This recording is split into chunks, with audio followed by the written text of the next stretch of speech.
In the early morning darkness of January 21st, 1944, the men working along the banks of the Garigliano River did not speak much because there was nothing left to debate.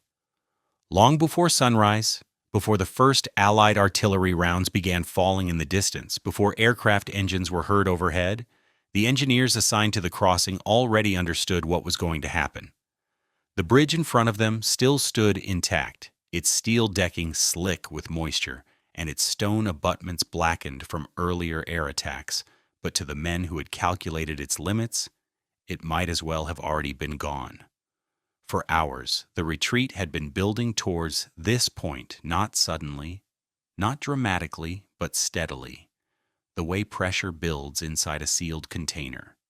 Infantry columns arrived first, boots scraping across frozen planks, faces hollow, from weeks of fighting and sleepless marches. Then came horse-drawn wagons, animals slipping on the decking, drivers shouting to keep them moving. Trucks followed, engines idling too close together, exhaust hanging low in the cold air. Artillery crews forced their guns forward, metal wheels biting into the surface as weight accumulated where no weight was meant to linger.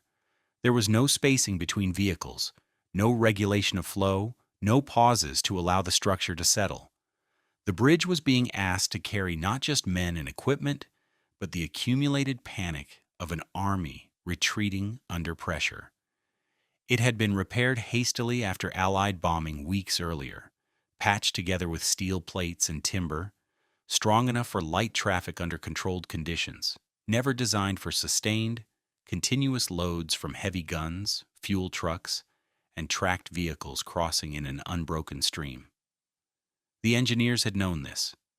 Days earlier, they had measured the stress points, examined the supports, and compared the load ratings against the volume of traffic being pushed toward the crossing.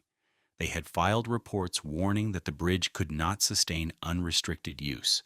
They had requested traffic control points, spacing intervals, one-way flow, and outright bans on heavy artillery. Those requests disappeared into a command system overwhelmed by larger concerns. In theory, the retreat from southern Italy was supposed to be phased and orderly, units withdrawing in sequence, maintaining cohesion while falling back toward the Gustav Line. In reality, the terrain dictated otherwise. To the east, mountains rose sharply, roads narrowing into goat paths unsuitable for vehicles. To the west, marshland swallowed anything that strayed from the few usable routes. Between them ran rivers that turned the landscape into funnels, forcing thousands of men and vehicles toward the same crossings at the same time.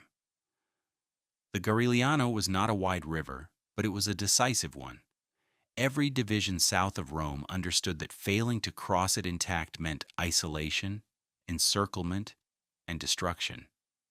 That understanding overrode engineering logic. Officers pushed their columns forward, fearful that any pause would leave them exposed to Allied breakthroughs. Drivers closed gaps instinctively, compressing traffic until bumpers nearly touched. Wounded men were loaded onto trucks already carrying ammunition. Fuel vehicles idled in line behind artillery pieces, their weight and volatility adding to the strain. Beneath it all, the bridge responded exactly as the engineers had predicted. The decking began to vibrate subtly, not violently, but with a steady oscillation that grew worse as load increased. Small cracks widened at stress points where steel met stone. Bolts worked loose under repeated shock. The sound changed from the hollow echo of boots and wheels to a deeper, uneven groan that only men familiar with structures recognized as a warning. Standing on the riverbank, watching the endless column pour forward, the engineers understood that the failure was no longer a question of if, only when. The bridge had not been defeated by enemy fire. It had been defeated by arithmetic. Each additional vehicle crossing did not merely add weight, it multiplied stress, altering load distribution in ways no field repair could compensate for. And as the sky slowly lightened and the retreat accelerated, the bridge crossed the invisible threshold, where recovery was no longer possible. It was still standing, still carrying men eastward, still doing exactly what it had been built to do, but the conditions that would allow it to survive no longer existed. By the time the first artillery rounds began falling nearby, and officers started shouting orders to move faster, the structure was already living on borrowed seconds, carrying the final movements of an army toward a collapse that had been mathematically inevitable since the first truck rolled onto it without spacing. In the minutes after dawn, as the light crept across the river and turned the fog into a thin gray veil, the retreat lost whatever discipline it had left, and the bridge became less a crossing than a choke point where fear and physics collided. Orders were shouted and contradicted almost immediately, officers waving columns forward even as engineers tried to slow the flow, their warnings drowned out by engines revving and men shouting for space that no longer existed. Vehicles stalled on the span, then restarted, then stalled again, each stop sending a shock through the decking that traveled down into the supports. Drivers closed gaps instinctively, afraid of being left behind if the line surged, unaware that every meter they advanced without spacing increased the load beyond what the structure could absorb. Somewhere in the column, a tracked vehicle crept onto the bridge, despite explicit prohibitions that had been issued and then ignored, its weight transferring uneven forces through steel plates that had already been weakened by earlier repairs.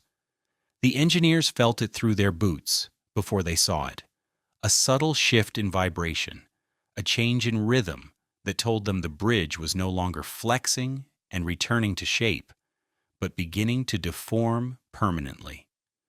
They shouted again, pointed at the supports, gestured for traffic to stop, but stopping was now impossible. The retreat had reached the point where halting movement meant collapse elsewhere, and no commander wanted to be responsible for freezing a column under Allied guns. The riverbank filled with abandoned equipment as drivers who sensed something wrong jumped clear and ran, leaving engines idling and wheels locked in place, turning mobile loads into static ones that stressed the structure even further. Under the decking, bolts began to shear one by one, not dramatically, but quietly, each failure redistributing weight onto the next weakest point. The bridge did not announce its death with a single sound. It communicated through a series of small betrayals that only trained eyes noticed. A hairline crack widened where steel met stone. A support beam sagged a fraction of an inch and did not recover. The oscillation that had been rhythmic became uneven, a lurch rather than a sway. Above it all, the column continued to pour forward, driven by the belief that speed equaled survival, that getting across mattered more than how. Then came the moment when the accumulated errors converged. A fuel truck reached the midpoint of the span just as artillery pieces queued behind it, compressing the load into a single concentrated mass. The bridge shuddered, not violently, but decisively, the kind of movement that leaves no doubt in the mind of anyone watching. The central section dipped, recovered briefly, then dipped again, lower this time, as the supports beneath it finally exceeded their tolerance. Men froze mid-step, drivers slammed brakes, horses screamed, and for a heartbeat, the entire structure seemed to hold itself together through sheer habit. Then the center gave way. Steel plates tore loose with a sound like ripping cloth magnified 100 times. Masonry cracked, and the roadway folded inward, dumping vehicles, men, and animals into the river below in a cascade of metal and fire. Fuel ignited almost instantly, flames racing across the surface as trucks struck the water and exploded, sending debris back up onto the remaining sections of the bridge. The collapse did not end movement. It redirected it into chaos. Vehicles at the near end piled into one another as drivers tried to reverse or turn around on a span never meant for maneuvering. Infantry leapt into the river to escape the crush. Some swept away by the current, others pulled under by equipment. Within minutes, the crossing that had been the artery of retreat became an impassable barrier of wreckage, fire, and bodies. On the far bank, units that had crossed moments earlier turned back toward the sound of destruction, only to realize there was no way to return and no clear command structure left to guide them forward. On the near bank, tens of thousands of Axis troops found themselves abruptly cut off, their retreat timetable shattered, not by an Allied breakthrough, but by the failure of a structure that had been asked to do more than it ever could. As smoke rose and the river filled with debris, the engineers who had warned of this outcome stood silent, knowing that the battle now unfolding would not be fought with maneuver or counterattack, but with the slow, grinding certainty of encirclement, as geography closed in around an army that had lost its only way out. With the bridge gone, the retreat stopped being a movement and became a condition, a static reality that no order could undo. On the near bank, the column froze in place, not because men wanted to stop, but because there was nowhere left to go. Trucks sat nose to nose on the road, engines still running, fuel gauges dropping as drivers waited for instructions that never came. Artillery crews unhitched guns that could no longer be moved and pushed them off the road to clear space, only to realize the space led nowhere. Infantry units stacked up behind vehicles, pressed into olive groves and shallow ditches, trying to disperse while still remaining close enough to their officers to receive orders. Radios crackled briefly and then fell silent as batteries died, or channels jammed with overlapping transmissions. Commanders tried to impose order by instinct, forming defensive perimeters around road junctions and villages. But every such position depended on supplies that were now stranded on the wrong side of the river or burning in it. On the far bank, the units that had crossed just in time found themselves equally disoriented. They could hear the explosions, see the smoke, and understand immediately what it meant. They were across, but they were alone. The planned withdrawal routes no longer existed, and the timetables that had been calculated down to the hour were instantly meaningless. Messages sent back toward higher headquarters received no replies. Not because command had gone silent, but because the structure that connected those units to the rest of the army had vanished in less than a minute. As daylight strengthened, Allied artillery observers began to adjust their fire, no longer guessing at retreat routes, but targeting visible congestion. Shells started falling on the roads leading to the destroyed crossing, not in saturation barrages, but in deliberate, methodical patterns designed to keep men pinned and vehicles immobile. Every explosion added to the paralysis, flipping trucks into ditches, blocking what little maneuver space remained, and reinforcing the reality that movement was now more dangerous than staying still. Aircraft arrived soon after, not in mass formations, but in pairs and flights, circling patiently and striking at targets of opportunity, fuel trucks, command vehicles, clusters of troops caught in the open. There was no dramatic counterattack, no organized defense rising to meet them. The trapped Axis forces still had weapons, still had ammunition, still had experienced officers, but none of that could solve the fundamental problem they now faced. They were confined by terrain they could not cross, and watched by an enemy that did not need to rush. The river that had been a line on a map became a physical wall, and every hour that passed without a crossing widened the gap between the trapped formations and any chance of coordinated escape. As the day wore on, the situation degraded further, not through sudden catastrophe, but through accumulation. Food ran low because supply trucks had been among the first to fall into the river. Medical care collapsed as field hospitals found themselves overwhelmed by wounded from the collapse and the subsequent shelling, with no evacuation routes available. Officers attempted to reorganize units whose internal cohesion had been destroyed by the chaos of the retreat, calling roll in orchards and farmyards, discovering that companies were now fragments, platoons reduced to handfuls of men who no longer knew where their parent units were. Desertions began quietly, not as acts of cowardice, but as individual decisions by soldiers who understood that survival now depended on being somewhere else when the inevitable end arrived. Some tried to move cross-country, abandoning roads altogether, but the same terrain that had funneled the retreat now punished those attempts, mountains rising too steeply, marshes swallowing equipment and men alike. By evening, the outlines of the trap were clear to everyone involved. Tens of thousands of Axis troops were confined to a shrinking pocket, defined not by enemy lines, but by rivers, hills, and the absence of infrastructure.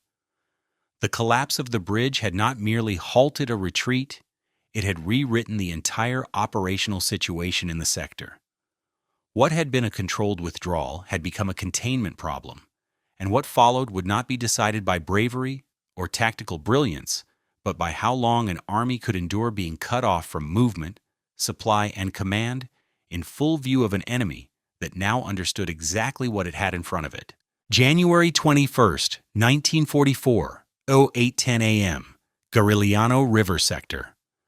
With the bridge gone for barely half an hour, the situation had already crossed the point where recovery was possible, even if no further Allied shot were fired that day. On the western bank, the retreating Axis columns remained packed into a narrow ribbon of road that twisted through fields and villages never meant to absorb this kind of mass. Trucks idled until fuel ran out, then sat dead in place, blocking everything behind them. Artillery crews unhitched guns and rolled them into ditches, not to deploy them, but simply to clear the roadway, only to discover that clearing the road no longer mattered because the road itself no longer led anywhere. Infantry units tried to peel off into orchards and stone-walled farmyards, officers shouting unit designations that meant less and less as companies dissolved into mixed groups of men from different formations. Radios crackled with fragments of orders, half-heard instructions, and calls for guidance that received no response, not because command had abandoned them, but because command itself was now fragmented, its staff vehicles stranded on opposite sides of the river with no reliable way to communicate. Across the water, on the eastern bank, units that had crossed minutes before the collapse stood frozen, staring back toward the smoke rising from the wreckage. Their orders had been to continue east and reform along secondary defensive lines. But those plans assumed the rest of the army would follow. Now they understood they were no longer the rear guard of a retreating force, but an isolated fragment that had accidentally escaped a trap that was still closing behind them. Messages sent back toward higher headquarters reported the loss of the crossing and the scale of congestion on the western approaches. But by the time those reports were received and processed, Allied artillery observers were already adjusting their fire. At 08:42 a.m., the first deliberate barrages landed on the road network feeding the destroyed bridge. Not heavy saturation fire, but carefully bracketed shells designed to keep vehicles immobilized and men pinned in place. Each explosion flipped another truck, collapsed another stone wall, or blocked another intersection, turning the entire area into a maze of impassable obstacles. Allied aircraft appeared shortly afterward, flying low and slow, circling rather than striking immediately, using the rising daylight to map the congestion below. Fuel trucks became priority targets, their destruction multiplying the paralysis by igniting fires that spread into adjacent vehicles and forcing men to abandon positions they had chosen for cover. By mid-morning, the trapped Axis forces still possessed tens of thousands of men, intact small arms, and large quantities of ammunition, but they had lost the one resource that mattered most in this phase of the war: mobility. Without bridges, without clear roads, and without a coherent retreat timetable, every decision became reactive rather than planned. Attempts to establish defensive perimeters collapsed under the simple reality that no perimeter could be supplied. Medical units were overwhelmed within hours, field dressings running out as wounded from the bridge collapse and subsequent shelling arrived faster than they could be treated, while evacuation was impossible. By early afternoon, January 21st, the river valley had become a containment zone rather than a battlefield, its boundaries defined by geography and wreckage rather than enemy trenches. Soldiers began to understand, individually and then collectively, that no counterattack would reopen the crossing and no rapid engineering effort could replace it under fire. The bridge had not merely failed structurally, it had failed strategically, converting time into an enemy that worked steadily against every trapped unit. As the sun dropped lower and Allied fire continued with mechanical precision, the realization spread that the outcome was no longer a matter of winning or losing engagements, but of how long an army could endure being compressed into a shrinking space with no exit, watched constantly by an opponent who no longer needed to advance to achieve victory. January 21st, 1944, 14:30 hours, Garigliano River Valley. By mid-afternoon, the trapped Axis formations were no longer thinking in terms of withdrawal or defense, but in terms of endurance, because the physical shape of the battlefield had finished asserting itself. The roads feeding the destroyed bridge were now choked with wreckage layered on wreckage, overturned trucks crushed beneath artillery pieces, carts smashed into stone walls, fuel still burning in shallow ditches where it had spilled hours earlier. Officers attempting to move units off the road network discovered that the surrounding terrain offered no relief. The ground to the west dissolved into marshy lowlands where men sank knee-deep and vehicles bogged down almost instantly, while the hills to the east rose too steeply for anything heavier than infantry, and even then only at the cost of abandoning weapons and wounded. Every attempt to improvise a new crossing site failed for the same reason. The riverbanks were too soft to support bridging equipment, and the few intact engineer units now found themselves without materials, their pontoon trucks among the vehicles lost, when the bridge collapsed. Requests sent up the chain for emergency airdropped bridging supplies went unanswered, not because headquarters refused them, but because the Allied air presence over the valley made such drops impossible without losing aircraft. At 15:10, Allied artillery shifted its fire again not to increase intensity, but to methodically deny the remaining open spaces where men had begun to congregate.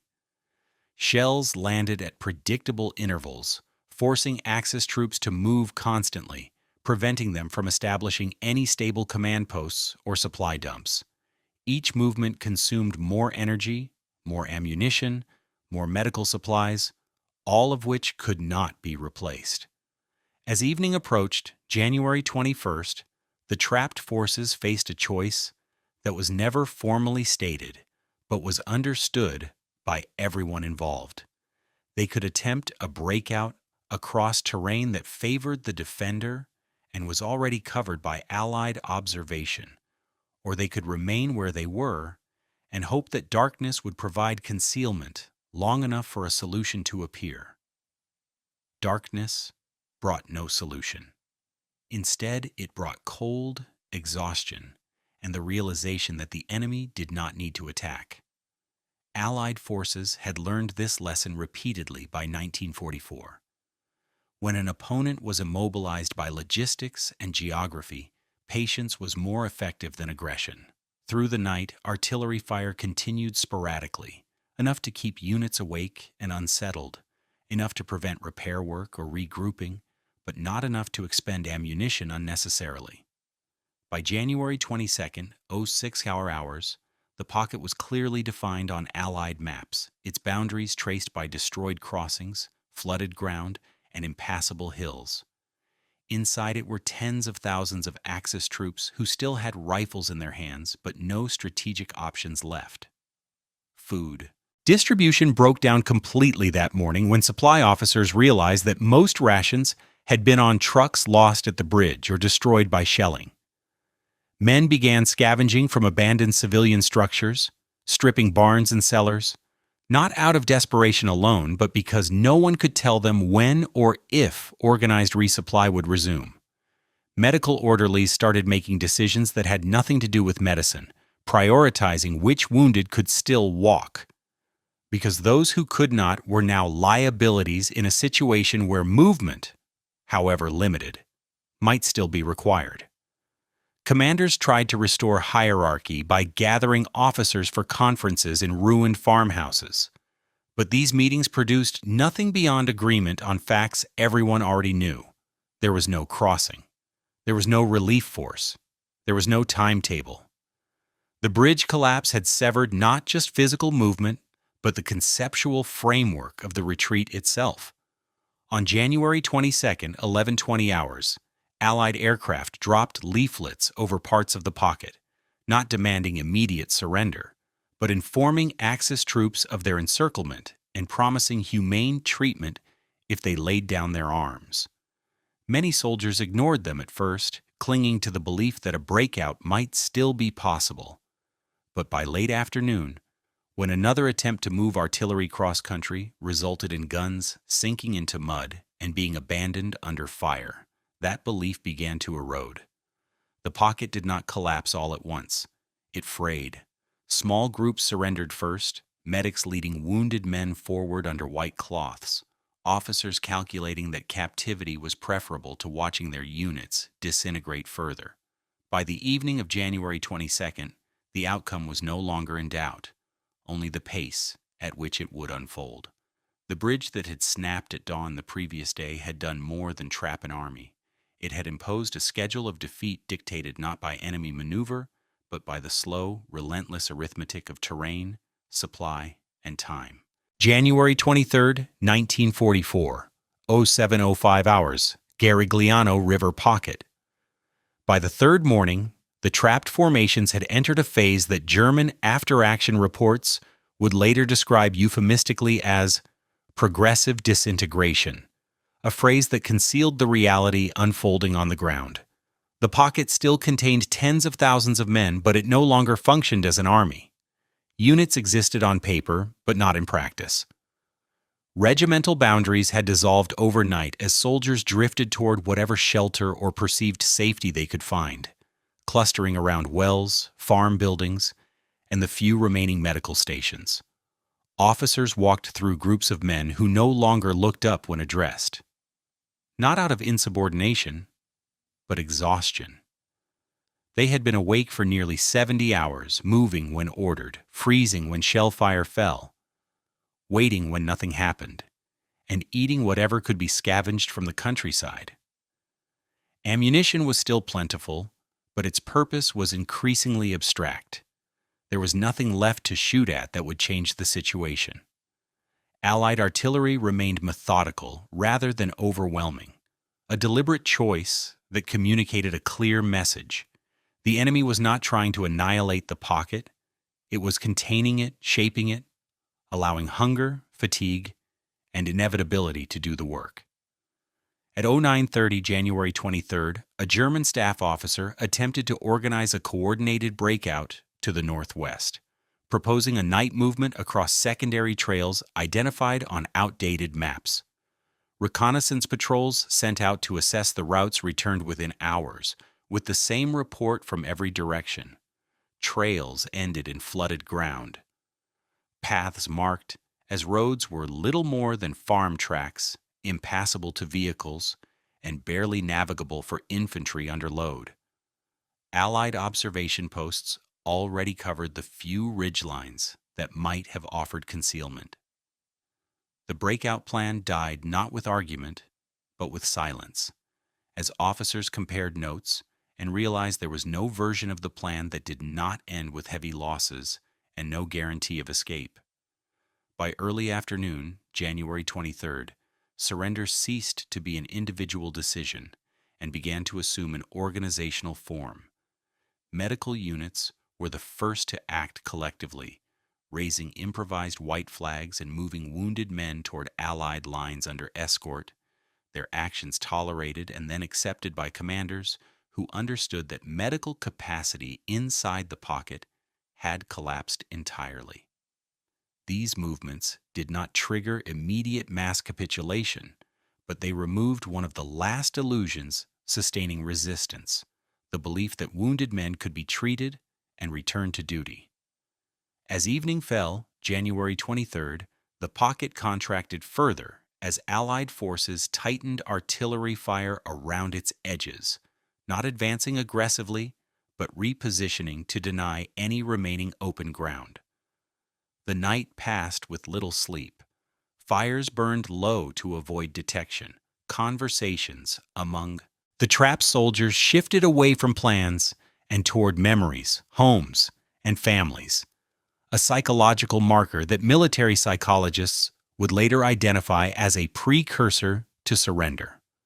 By dawn on January 24, 1944, the pocket had reached a critical threshold. Food distribution had ceased entirely. Water was still available from streams and wells, but access required movement under observation, and several men were killed attempting to fill canteens. At 10:15 hours, January 24th, a senior German commander convened what would be the final conference inside the pocket, gathering surviving regimental and battalion leaders in a partially collapsed stone farmhouse. The discussion lasted less than 20 minutes. There were no dissenting opinions, only confirmation of facts already established. No crossing points, no relief, no viable breakout routes.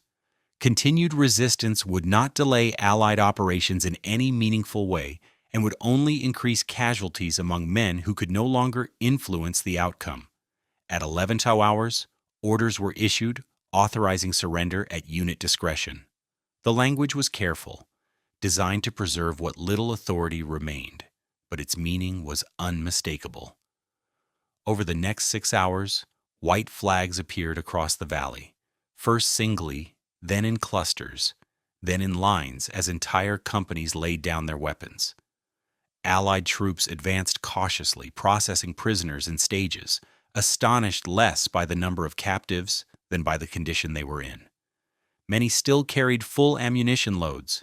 Many still wore intact uniforms. This was not an army defeated in combat, but one immobilized and starved of options. By nightfall, January 24th, the Garigliano pocket had ceased to exist as a fighting force.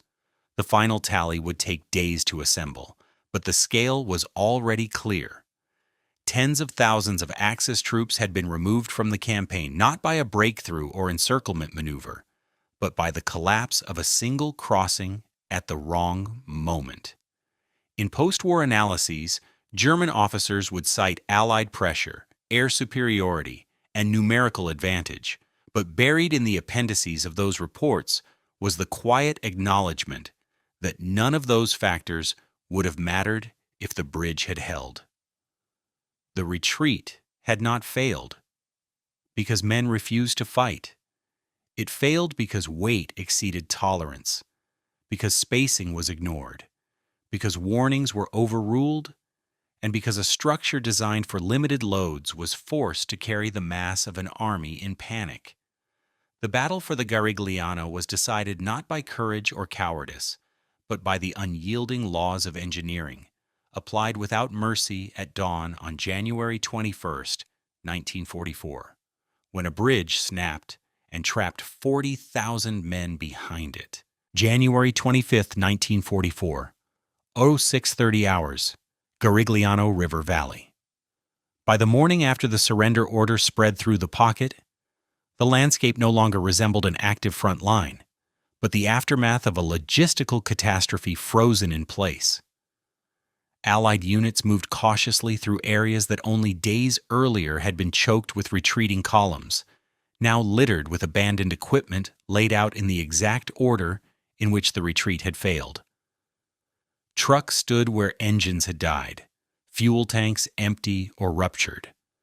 Artillery pieces lay tipped into ditches, breaches open, sights smashed, crews having disabled them methodically before walking away. Ammunition crates were stacked neatly beside roads, unopened, left behind not because they were unnecessary, but because there was no way to move them. Prisoners sat in long lines under guard, not packed tightly, but spread out, many too exhausted to do anything but stare at the ground. Allied officers walking through the area began to reconstruct the collapse simply by following the trail backward. Every kilometer closer to the river told the same story with increasing density. The closer the wreckage lay to the destroyed bridge, the more frantic and compressed it became, until at the riverbank itself, the remains of the crossing formed a twisted barrier of steel, timber, and burned-out vehicles that made the cause of the disaster unmistakable. Engineers examined the wreckage that afternoon, measuring fractured beams and sheared bolts, confirming what had already been obvious to anyone who understood load dynamics. The central span had failed first, not because it was weak, but because it had been asked to absorb forces far beyond its design limits, sustained loads applied continuously without relief. There was no sign of sabotage, no evidence of direct artillery impact at the point of failure. The bridge had simply been overloaded until it could no longer redistribute stress. January 26th brought the first formal Allied assessments. Prisoner counts rose steadily as more isolated groups emerged from the surrounding countryside, some having attempted to hide for days in barns or woods before accepting the futility of resistance. By the end of the day, the number of Axis troops taken in the sector exceeded 40,000, a figure that stunned even Allied planners who had anticipated large captures, but not on this scale. What stood out most in the reports was not the volume of prisoners, but the minimal fighting involved in taking them. There were no major counterattacks to record, no costly assaults, no prolonged engagements. The enemy had been neutralized by immobility. On January 27th, German officers were interrogated at higher headquarters, and their accounts began to converge around a single point. The retreat had been viable until the crossing failed. Units had expected delays, air attacks, even losses, but none had planned for the complete loss of the primary river crossing at precisely the moment when traffic density peaked. Several officers admitted that they had been aware of the bridge's limitations, but had believed the risk acceptable under pressure. Others stated they had never received clear instructions regarding traffic control, only urgent orders to move as quickly as possible. No one claimed responsibility for overruling the engineers because by the time the consequences were visible, the chain of decision-making had already fractured. In Berlin, initial situation reports framed the loss as the result of overwhelming Allied pressure, but internal memoranda told a different story. Technical appendices acknowledged that the collapse of the Garigliano crossing had rendered large-scale maneuver impossible in the sector, converting a planned withdrawal into an unmanageable congestion event. The language was careful, clinical, but the implication was clear. An entire segment of the front had been lost because a single infrastructure failure cascaded faster than command could react. By early February, the Allies had fully absorbed the captured territory, advancing northward with minimal resistance, while the Axis scrambled to rebuild defensive lines with forces that were now critically undermanned. The loss of 40,000 troops was not just a numerical blow, but a qualitative one, stripping experienced units from the order of battle at a moment when Germany could least afford it. In post-war years, historians would debate the relative importance of air power, artillery, and operational planning in the Italian campaign. But among engineers and logisticians, the Garigliano episode became a case study taught quietly and repeatedly. It demonstrated how modern warfare punished systems failures more ruthlessly than tactical mistakes, how retreat magnified every weakness in infrastructure, and how speed without control could be more destructive than enemy fire. The bridge that snapped at dawn did not merely collapse under weight. It collapsed under decisions made elsewhere, under orders that valued momentum over mathematics, under a command culture that treated engineering limits as obstacles rather than boundaries. The men trapped behind it did not lose, because they lacked discipline or courage. They lost because the structure meant to carry them had been forced to carry more than it ever could, and when it failed, it took an army's future with it. February 3rd, 1944, 0450 hours. Allied Rear Headquarters near Minturno. The first consolidated after-action summaries were compiled before dawn, typed on field desks under dim lamps while trucks rolled north carrying prisoners and captured materiel. What emerged from those summaries was not a picture of a battlefield victory in the traditional sense, but a systemic failure unfolding in stages. Allied analysts traced the sequence backward, minute by minute, hour by hour, identifying the precise moment when congestion overtook control. It had begun 2 nights earlier, when forward units received overlapping withdrawal orders that lacked prioritization. Infantry formations moved simultaneously with artillery columns, engineer detachments, supply convoys, and rear area services, all converging on the same road network. Traffic control units had been assigned, but they were overwhelmed within minutes as units ignored signals, drivers pushed forward under air attack, and radio discipline collapsed. February 4th brought a clearer understanding of the psychological dimension. Interrogations revealed that panic did not begin at the front, but at choke points, where stationary columns became targets for Allied fighter bombers. Vehicles stalled not from mechanical failure, but from drivers abandoning them under fire. Once abandoned, those vehicles blocked the road, forcing others to halt, magnifying delay into paralysis. By the time orders arrived to divert traffic, there was nowhere left to divert it. The roads had become a solid mass of immobile steel. February 5th, engineers surveyed secondary crossings that had been marked on maps as alternates. Many existed only on paper. Seasonal flooding had washed out approaches. Temporary spans could not be emplaced under air superiority.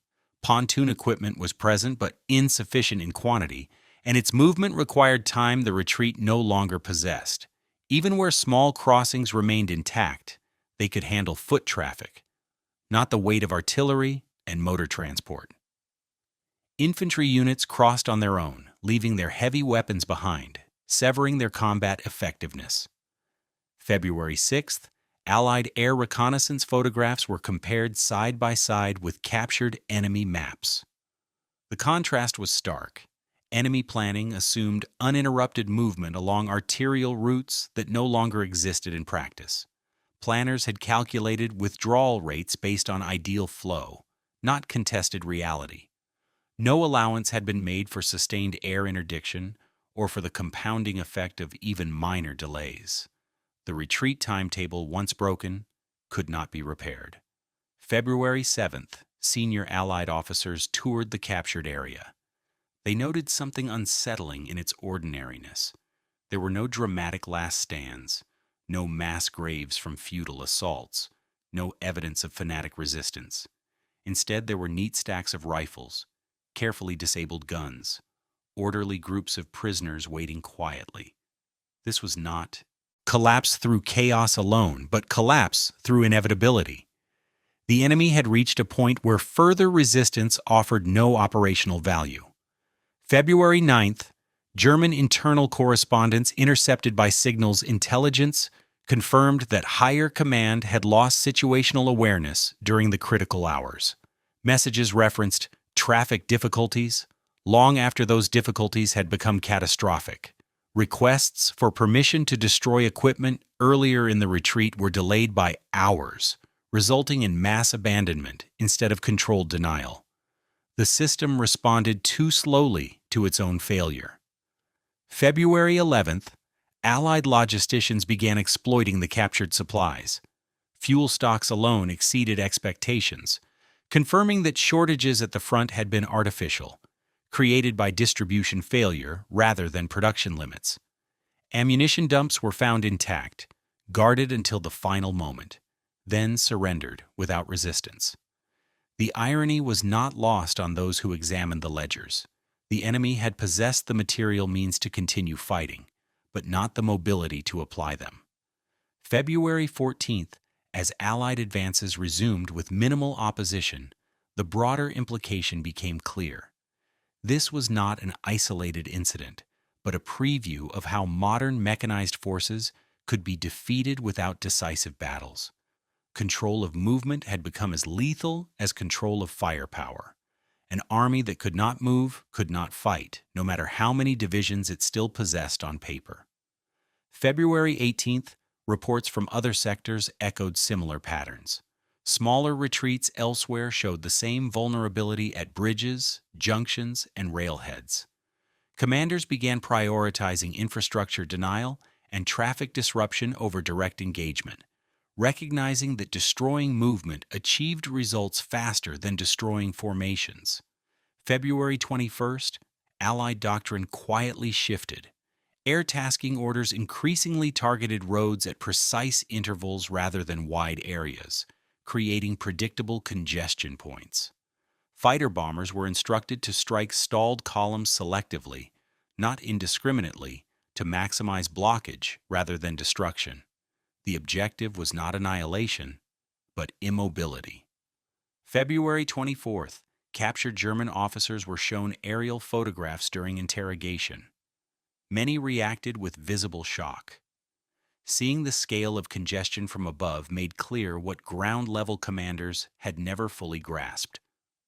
What felt like temporary delay from within the column was, in reality, a complete systemic lockup extending for kilometers.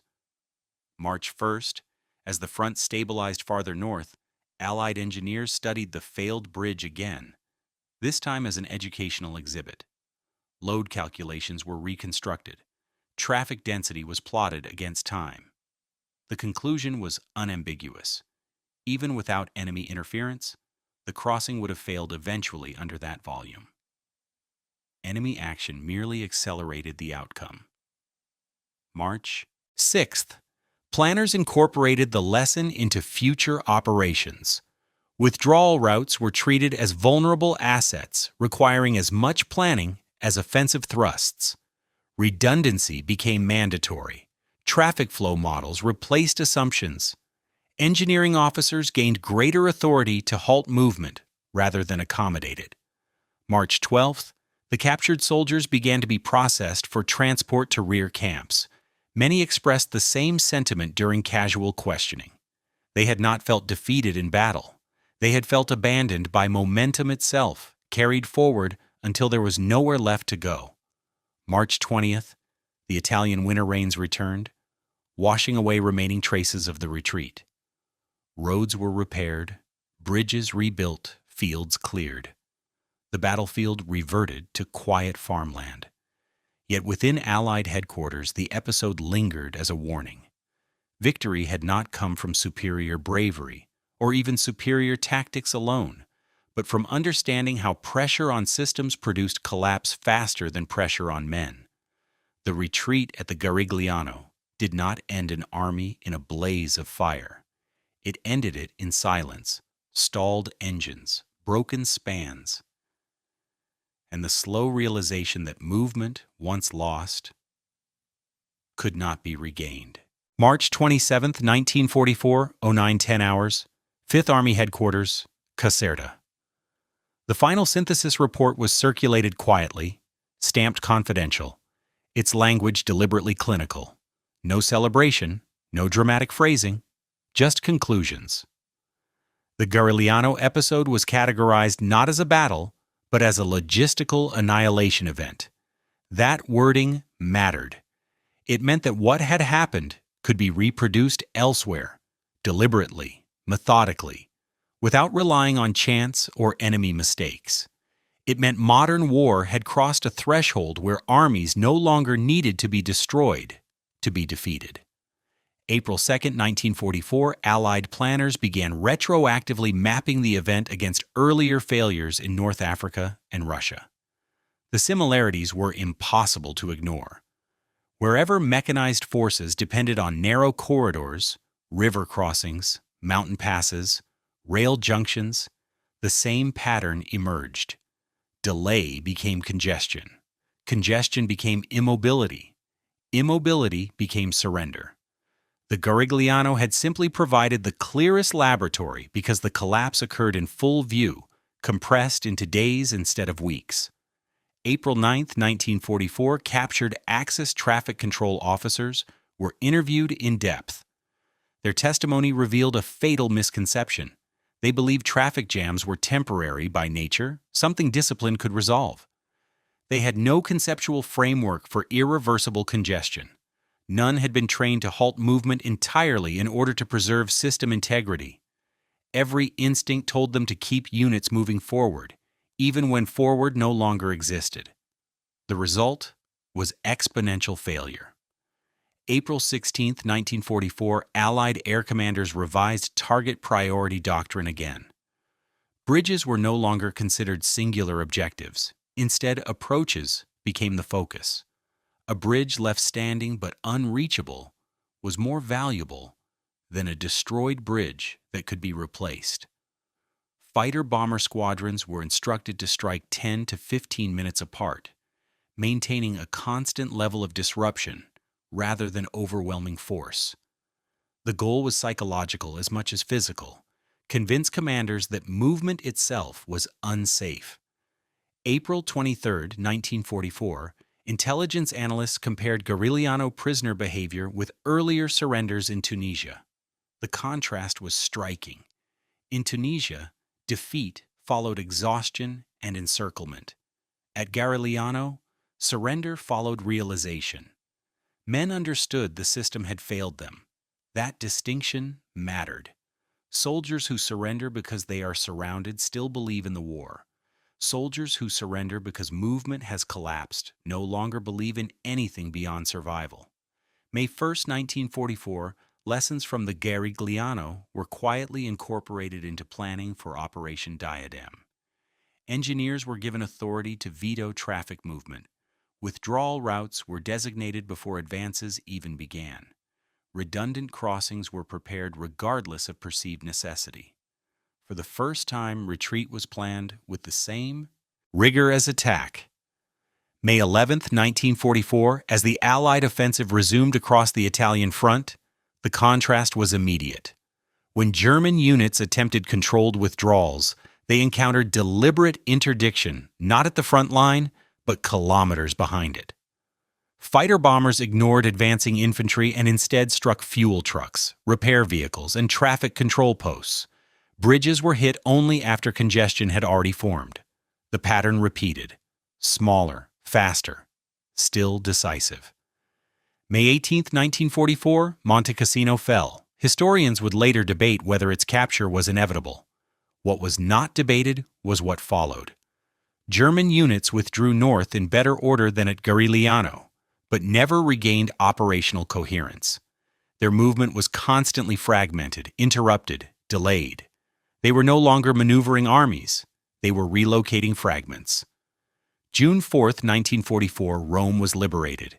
In the official communiques, Garigliano was barely mentioned. There was no single dramatic moment to memorialize, no iconic photograph, no last stand. And yet within staff colleges after the war, it became a case study. Not because it was exceptional, but because it was repeatable. July 1944, Normandy. The same principles were applied with even greater effect. Hedgerows replaced hills. Causeways replaced bridges. Air interdiction focused not on annihilation, but obstruction. German units exiting the Falaise Pocket experienced Garigliano on a continental scale. Roads filled, columns stalled, vehicles were abandoned intact. The pattern was now doctrine. August 1944, Allied officers openly acknowledged that the destruction of enemy formations was no longer the primary objective. Destruction of connectivity was.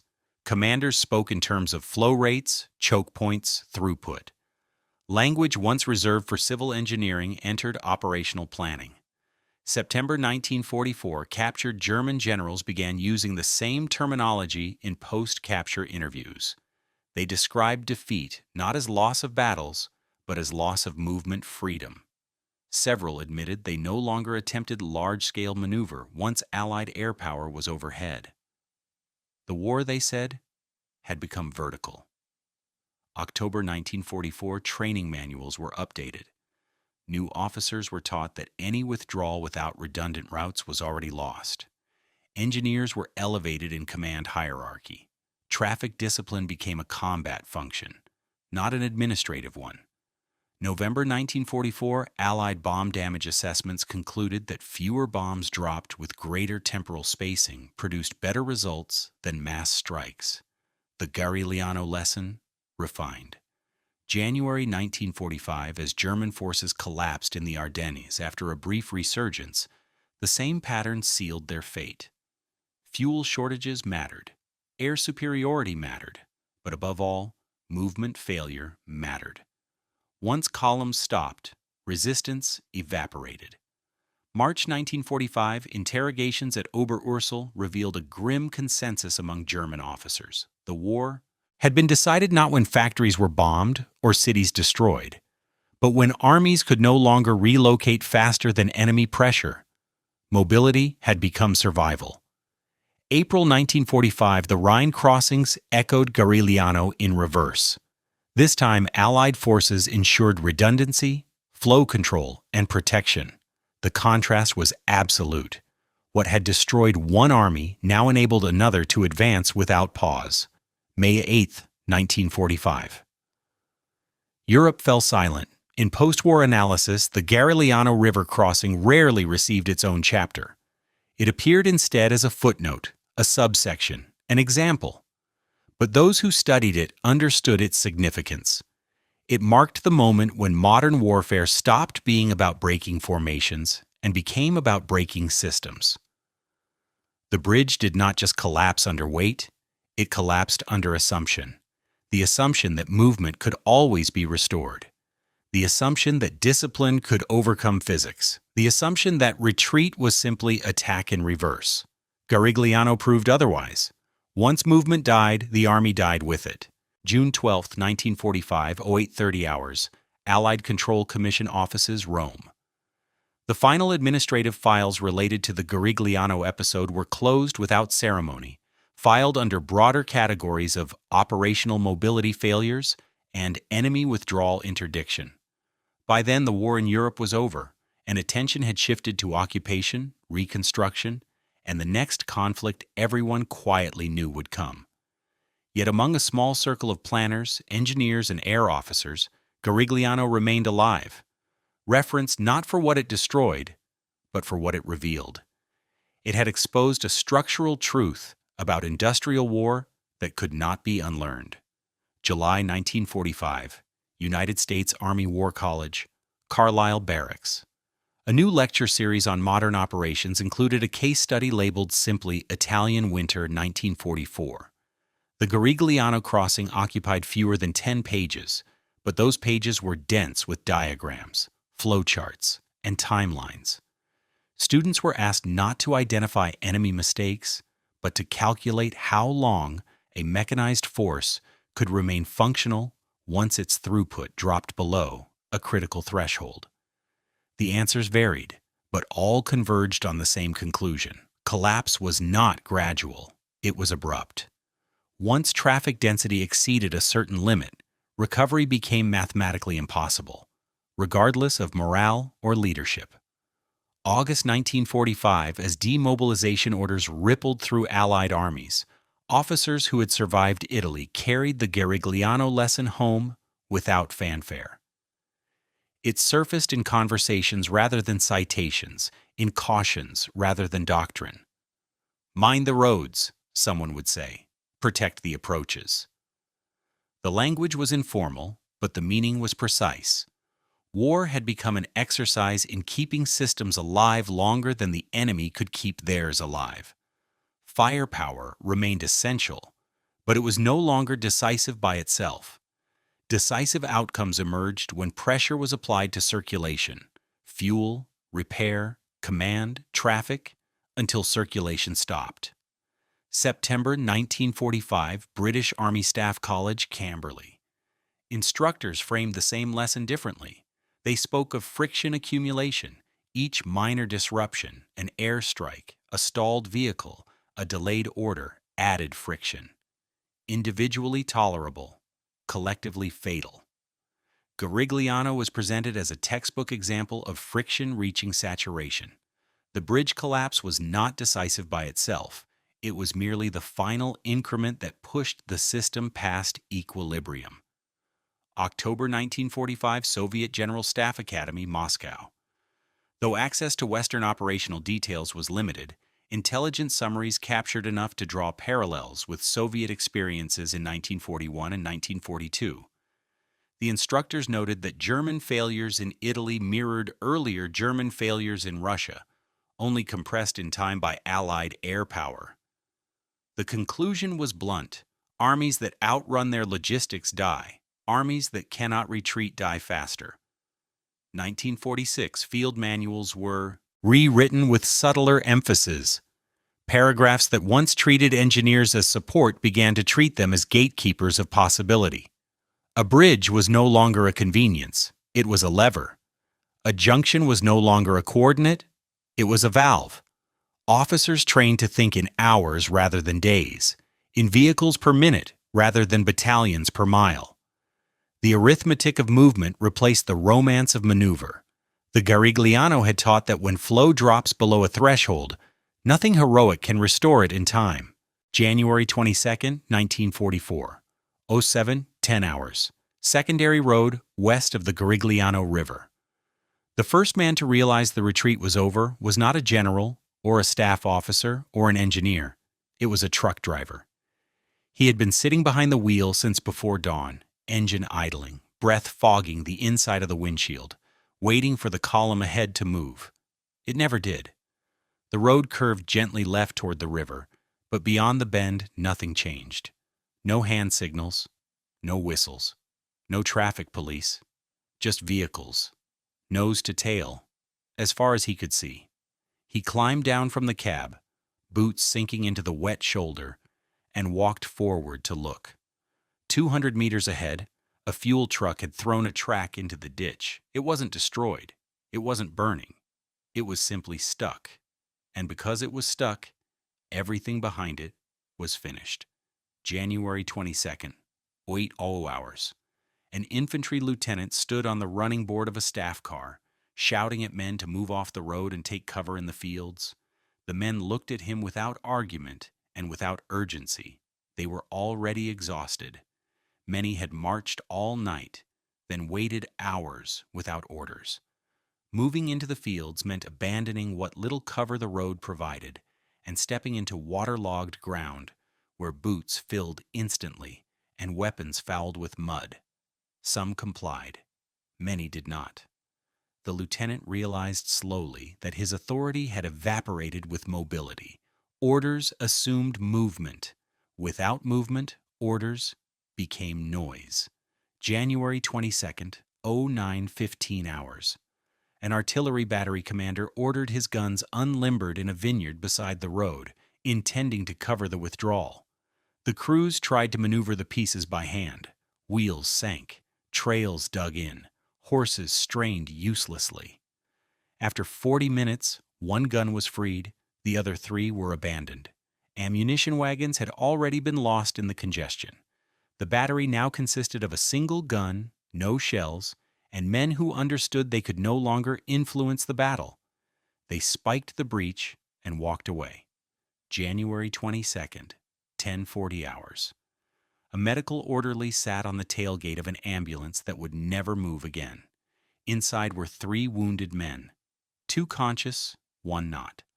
The driver had left to find fuel hours earlier and never returned. The orderly knew what the rules said: evacuate the wounded first, but evacuation required motion. Motion required fuel.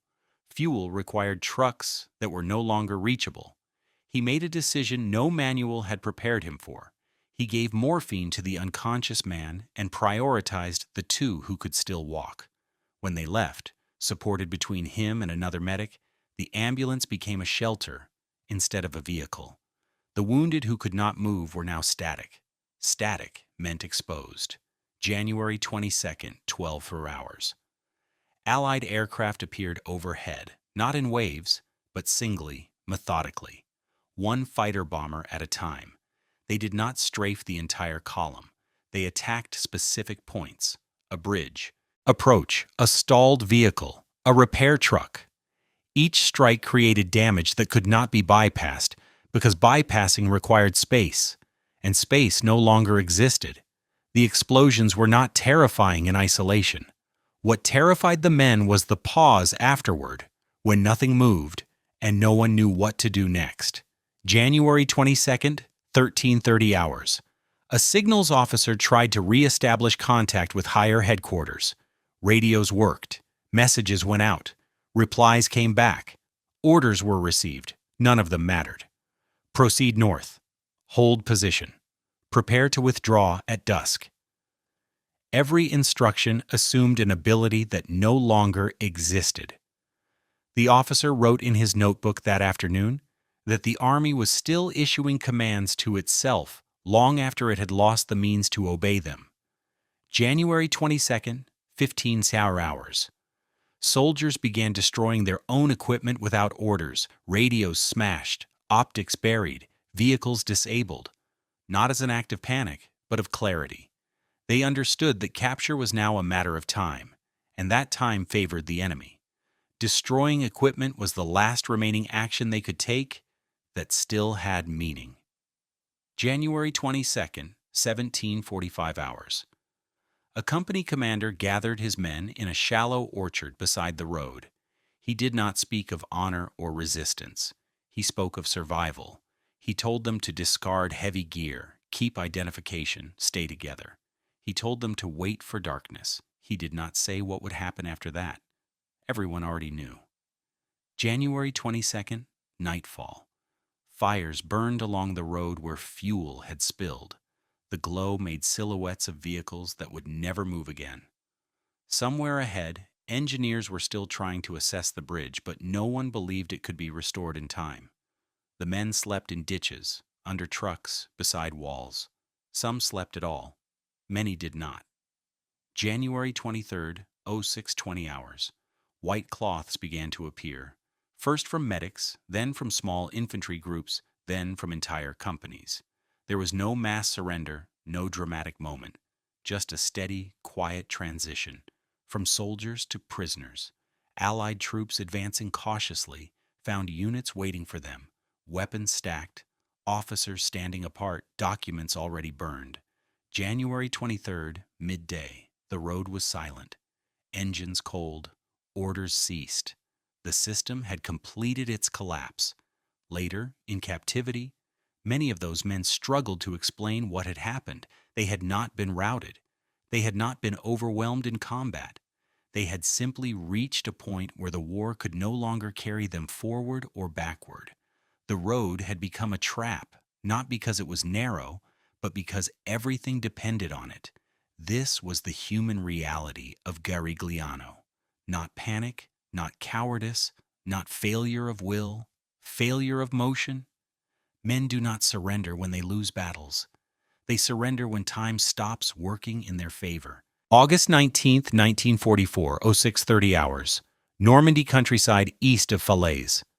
The German 7th Army still existed on paper that morning. Unit designations were intact. Commanders were alive. Ammunition remained in depots and vehicles.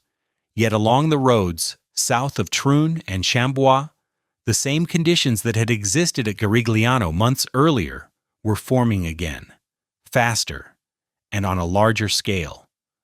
Columns overlapped. Mixed units merged without coordination. Horse-drawn wagons blocked tanks. Wrecks accumulated at intersections that no longer functioned as intersections, but as collection points for everything that could not move. Allied air power did not need to destroy the army directly. It only needed to keep the exits under observation and apply pressure where traffic density peaked. By noon, movement had slowed to walking pace. By evening, it had stopped entirely. What followed was not a battle in the traditional sense, but a compression. Over days, the pocket collapsed inward, not because resistance ended, but because space disappeared. Survivors later described the same realization heard in Italy. Once the road failed, the war was over. September 1944, Arnhem, 14-hour hours. The failure unfolded differently, but the mechanism was identical. British airborne troops did not lose Arnhem because they were outfought.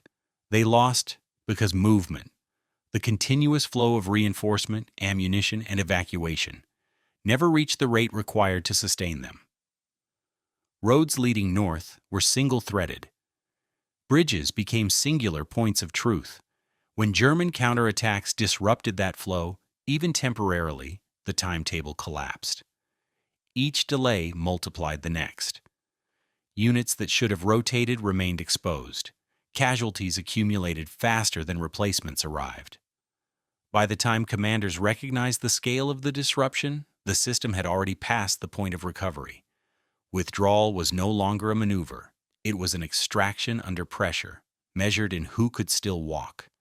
December 16, 1944, Ardennes Forest, pre-dawn.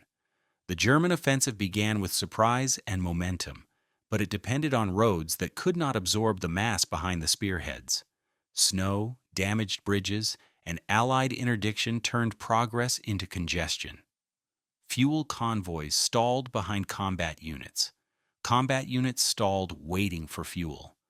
Orders to push forward arrived at formations that could no longer maneuver as formations.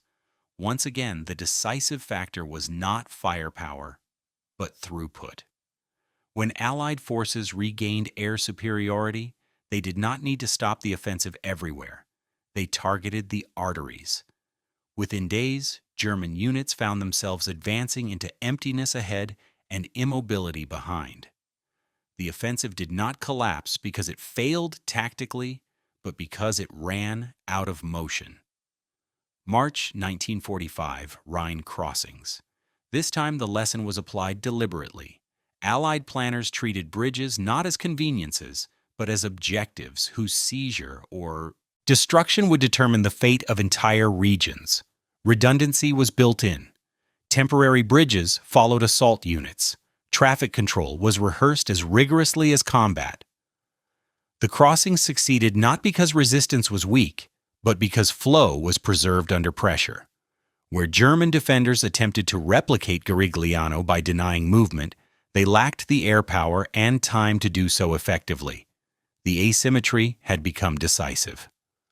Across all these cases, the pattern remained consistent. Battles that appeared different on maps and in memoirs shared the same underlying structure. Congestion preceded collapse. Delay amplified vulnerability.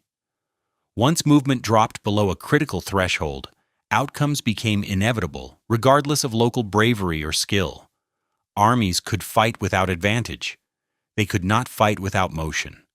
What Garigliano had revealed early, these later battles confirmed at scale. Modern warfare punished mass that could not circulate.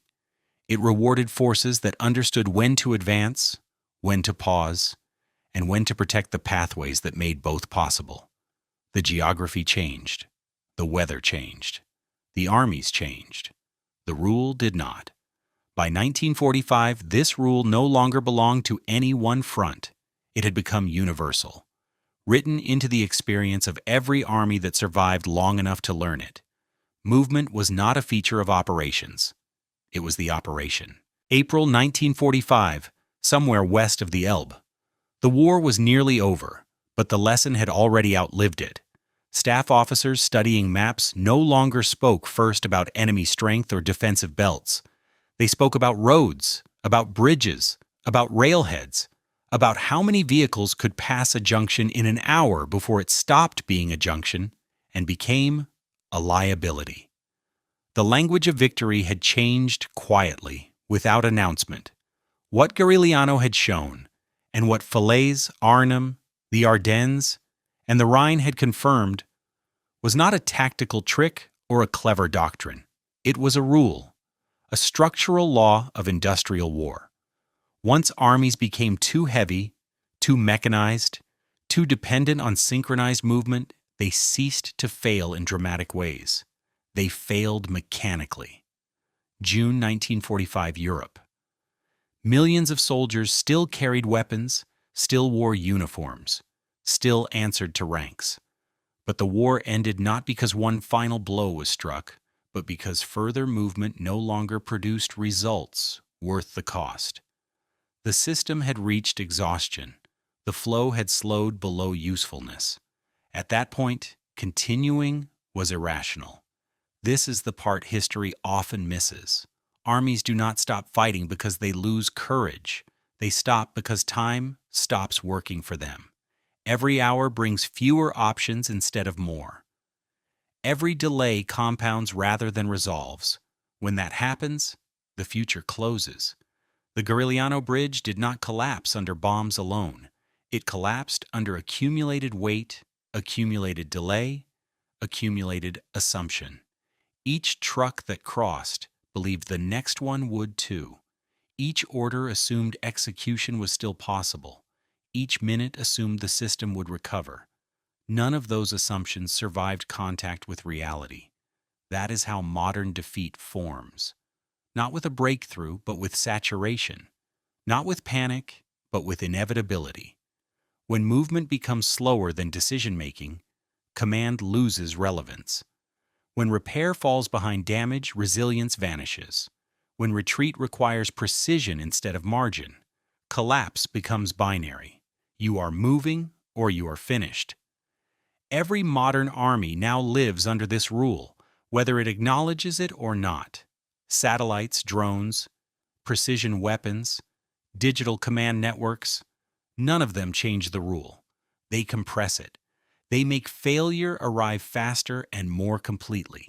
Systems today are more capable, but also more fragile. They tolerate less congestion, less ambiguity, less error. Garigliano matters because it was early. It showed the future before the future had a name. It proved that battles could be won without encirclement, without annihilation, without spectacle. All that was required was to deny flow long enough for time to turn hostile. That is why the bridge has no monument.